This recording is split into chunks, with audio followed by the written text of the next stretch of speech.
guys. So look, I finally colored my hair. Yes, now, aside from not having makeup on, I feel like myself. Working on the breakouts. I believe these are from my glasses, but I have new glasses coming in 2 weeks, and they're all plastic. I won't even have these nose guards anymore. It's just all plastic, which I'm so happy for. As I said in my previous video, I have an issue with metals on my skin. I just can't, even cleaning, the frames, it doesn't seem to help. So I got some Clearasil, and I used that for the first time last night, and it actually did seem to help some, but I'm going to keep using it and see where it gets me. But, so, no makeup today, just a little bit of chapstick, and gloss. So, but I wanted to talk a little bit about something today that is really it's always kind of bothered me, if I'm honest. That there are people in your life. I'm holding my camera, so forgive me if it's not steady. But that there are people in your life that do not want you to succeed. and I mean, some people just flat out want you to fail, but I'm talking about your core people. Your core people. You're the ones you can count on one hand. Sometimes there are one or two in that group, even family, who does not want you to. It's not so much that they want you to fall flat on your face or that they want you to fail or be in trouble, but it's that they don't want you to. It's not even to do better than them, but I'm not exactly sure how to word this either. I'm going to use my own family because I have a sister that I love tremendously. We get along great for the most part. But in talking to her about my landlord situation, she says things sometimes that makes me wonder whose side she's on, and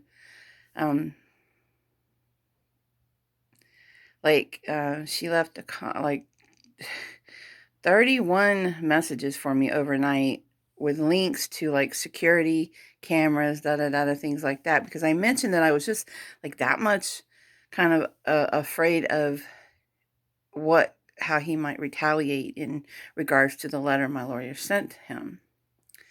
But not enough that I'm willing to just throw everything up in the air and leave. I mean, first of all, if I was able to move away from him, I would have done it already. My sister, again, God bless her, I love her, but she doesn't live on the same reality that I do. And I'm thankful that she's never had to struggle. I'm truly thankful that she hasn't, because she's my little sister. But she's never wanted for anything. She's never had to struggle. She went into the military out of high school and then married well and left the military. And since, she's just not had to worry about things that many of us worry about. She's owned two homes, I think, and she just doesn't live on the same plane of reality as I do, because she's like telling me, well, if you're that afraid, just leave. And I'm like, if I had the means to just leave, I would have already done that. But maybe not, because I am so proud of myself right now, because this is the first time in my life that I am fighting back. I'm in the right here, and he's living here illegally, and I've put up with it for 2.5 years, and now he, comes at me and harasses me and threatens me, and I had enough. I'm one of those people that you take so much from people, and finally you cross a line, something in you snaps, and you start fighting back. And that's where I am, just fighting back. I'm defending myself. And part of me feels like, and this isn't the first time, there's been things in my life where it seems like things that she says, it seems like not that she wants me to be in trouble or to fail, but I'm like, whose side are you on? You know, um, because I mentioned to her that, even if he sells the house, which I hope he does, honestly. And then she's like, well, then you're going to have to move anyway because the new owners may not want a tenant or what. I'm like, nope. I tried to explain to her that is not how it works here. And she's like, no, I don't think so. I think you'll still have to move. And I'm like, no, that is not how it works here. And it's not how it works here. Um, you, your lease is binding. So the new owner just inherits your lease basically. Now they can make an offer. They can offer to buy out the rest of your lease, so that you can move.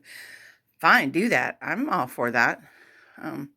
But when she says stuff like that, I'm like, just why would you want to add more stress and more worry on to what I'm already dealing with? Why can't you just be on my side? Offer up encouragement instead of, and it's almost like, see, I'm not giving up. I am fighting. I'm not giving up. And I'm fighting for not just me, my daycare, my business is here, my income is here. I have a lot wrapped up in this home. This might not be my house, but it's my home. And I've got 2 years left here, two and a half or so years left here on the lease. And I refuse to let fear or someone bully me. It's not, no.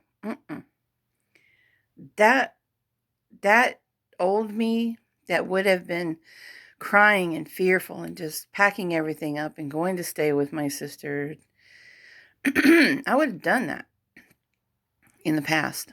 But since starting this daycare, it's not just about me. It's about other people. They depend on me.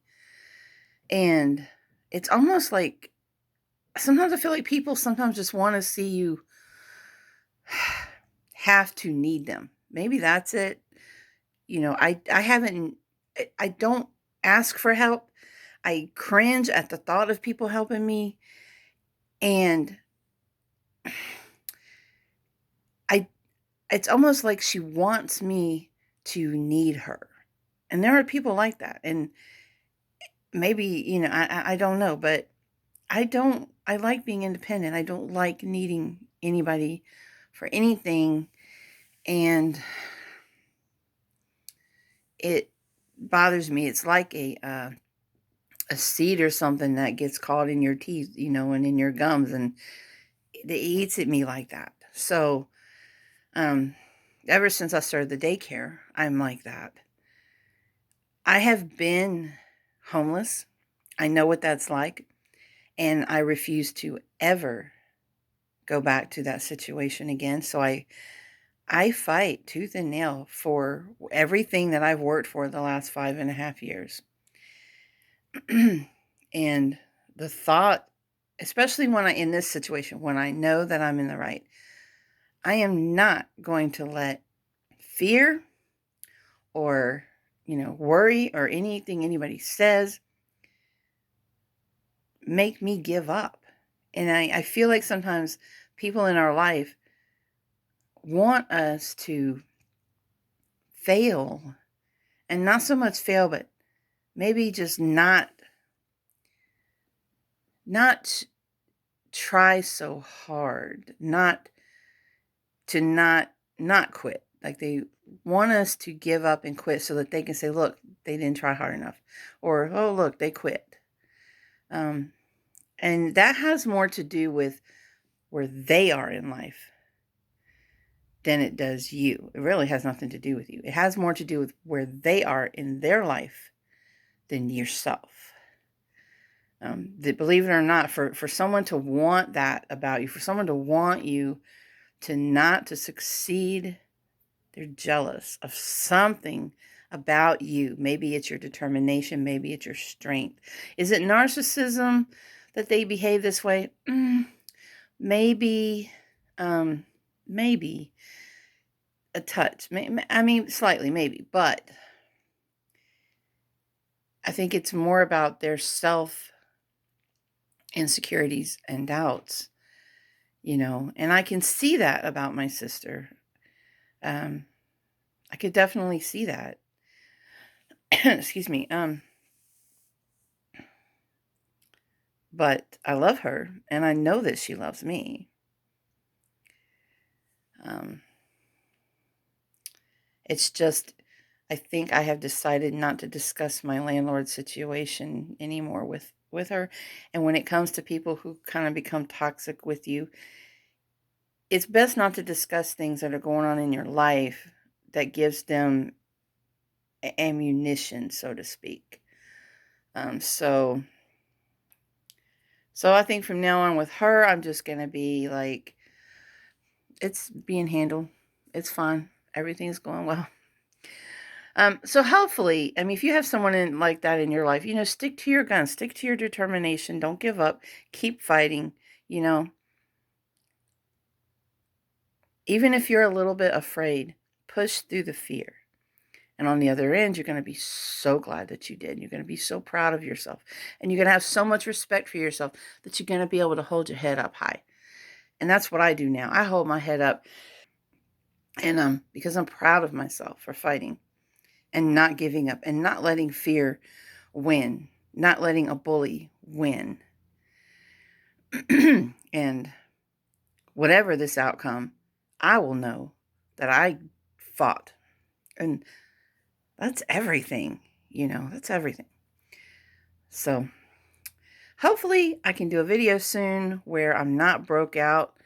So hopefully the new glasses, I think, are going to help a lot with that. I probably won't do another video until like next weekend. God bless. Thank you for being a subscriber to this channel. I did find out that I cannot leave like just a comment for you guys until I have 1,000 subscribers. So we're at 27, a long way to go, but I have faith that we'll get there. Please share this channel. It's a very eclectic channel. I talk about narcissism. I talk about my life. I paint, music, whatever. It's very eclectic. You never know what you're going to get. So it's just a very laid back channel. But I would love to get to at least 1,000 subscribers. Right now we're working on 100. So let's get to 100 first. If you guys could help me do that, I would really appreciate it. God bless. Please hit like, please subscribe, please share. And check out the links below, because I've published 3 books about, 1 about narcissism, 2 about getting over grief and how to deal with grief as a tool. So that's another part of me that if you haven't checked out the description links, that you might get to know about me. So God bless. Talk to you guys later. Bye.